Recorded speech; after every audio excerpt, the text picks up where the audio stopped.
तो कैसे दोस्तों, उम्मीद करता हूँ कि आप लोग अच्छे होंगे, अपना ख्याल आप लोग अच्छे से रख रहे होंगे। दोस्तों 11 विभागों के अंदर अगर आप देखेंगे तो 15,500 जो पद हैं वो भरे जाने हैं। तो अगर आप लंबे समय से तैयारी कर रहे थे और इन वैकेंसीज़ का इंतज़ार कर रहे थे या आपके कोई रिश्तेदार, आपको जानने वाले अगर वैकेंसीज़ का इंतज़ार कर रहे थे तो ये जानकारी आप उन तक पहुँचा सकते हैं, क्योंकि यहाँ पर आपको लगभग 2.5 लाख रुपये तक की सैलरी और 10वीं पास से लेकर ग्रेजुएट तक जो लोग हैं वो इस सैलरी वो इन जो जॉब्स हैं उनके लिए अप्लाई कर सकते हैं। तो 15,500 पदों पर ये भर्तियां हैं। 10वीं पास से लेकर के ग्रेजुएट उम्मीदवार तक इसके लिए अप्लाई कर सकते हैं। अब इन भर्तियों में जो उम्मीदवार हैं उनका selection interview, written test, physical test, practical, skill test के आधार पर होना है और सिलेक्ट होने पर उनको हर महीने 35,500 से लेकर के 2,20,000 रुपये तक की जो सैलरी है वो दी जाएगी। अब राजस्थान हाईकोर्ट में स्टेनोग्राफर के 287 पद हैं। Institute of banking personal selection में 1402 पद हैं। राजस्थान पुलिस में 3578।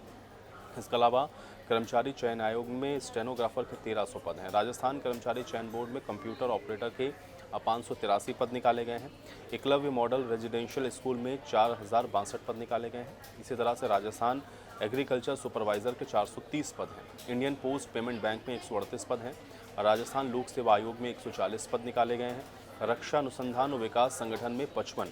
राजस्थान में महिला स्वास्थ्यकर्ता और नर्स के 3646 पद ऐसे हैं जिस पर भर्ती की जानी है। इसी तरह से अगर आप देखेंगे तो राजस्थान हाईकोर्ट में स्टेनोग्राफर के 277 पदों पर वैकेंसी है। इसके लिए 12वीं पास उम्मीदवार राजस्थान हाईकोर्ट की जो ऑफिशियल वेबसाइट है उस पर जाकर के 31 अगस्त तक जो ऑनलाइन आवेदन है वो कर सकता है। और इसके बाद आपको बता दें कि रिटन टेस्ट और स्किल टेस्ट के आधार पर उम्मीदवार के जो सिलेक्शन है वो किए जाएंगे। अब ये जो भर्ती मैंने आपको बताई हैं जो कि अलग अलग आप देख सकते हैं कि कैटेगरीज़ में निकाली गई हैं, तो इसलिए इन सभी भर्तियों से संबंधित जो नोटिफिकेशन है वो आपको उनसे संबंधित जो ऑफिशियल वेबसाइट है उस पर मिलेंगे।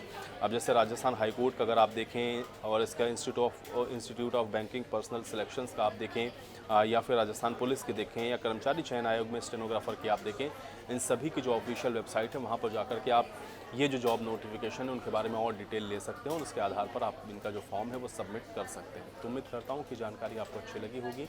मिलते हैं अगले वीडियो में।